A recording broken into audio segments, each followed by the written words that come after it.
Congressman Matt Gaetz of Florida, a member of the House Judiciary Committee. Congressman, good to see you this evening as well. I guess first your reaction to this breaking news that Jerry Nadler, the chairman of the House Judiciary Committee, says that Robert Mueller will testify before the end of the summer.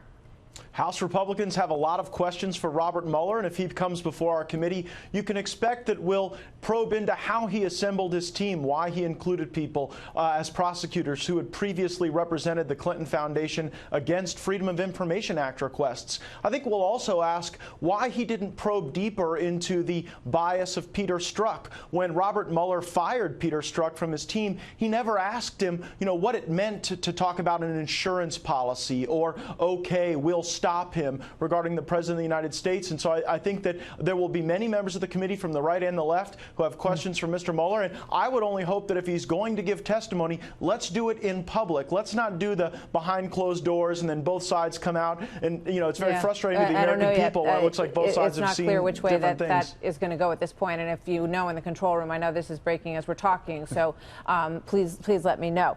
Are you surprised, though? I'm a little surprised because when he came out and gave that statement, he said, basically, this is my last public statement.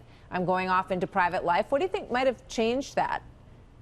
Look, it is obvious that the Mueller team was always very in tune to the media's perception and the public perception of their work. Matter of fact, media sources were cited over 130 times in the Mueller report, and it seems as though the last statement from Mr. Mueller came when he didn't believe that the public was maybe reacting to his report in the way that he would have liked. I don't think that there's any additional work or factual development beyond the four corners of the Mueller report, and I don't think that there's going to be a change in the legal analysis that the president was using Article 2 powers, which are very robust in our constitutional system, that he acted in public, and that there was no underlying Russian collusion criminal offense. All right, we're getting a little more information here, which, sort of makes it a little less clear if Robert Mueller has agreed, because Chairman Nadler is saying that he believes that it will happen by the end of the summer, but he added to that, we will subpoena him if necessary. It doesn't sound like Robert Mueller's agreed to anything to me.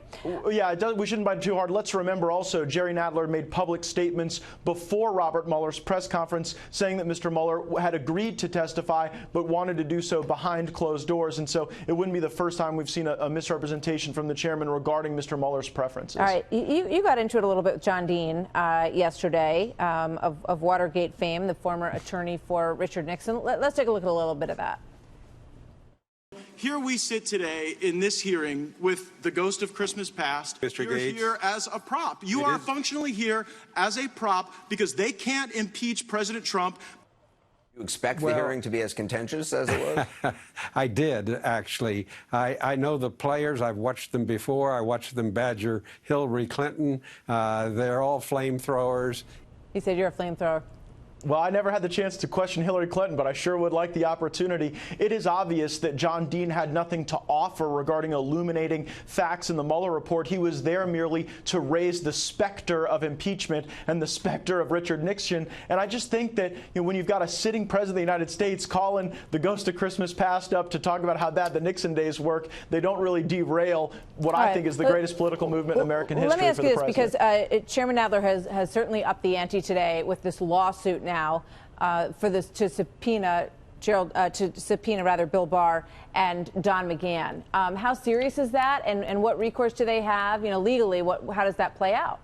No court will uphold the subpoena as to Bill Barr because the subpoena seeks to enforce something that is unprecedented in the House, and that is the Attorney General answering questions from members of staff in the absence of an impeachment proceeding. It has literally never happened before in the Judiciary Committee's history outside of the scope of impeachment. So these are unenforceable actions legally, and I think it's largely because Nancy Pelosi is trying to feed her conference something to show momentum, even though it's not her desire to impeach. I got to go, but is she going to be able to hold off those who want impeachment? She sounded. You don't believe so?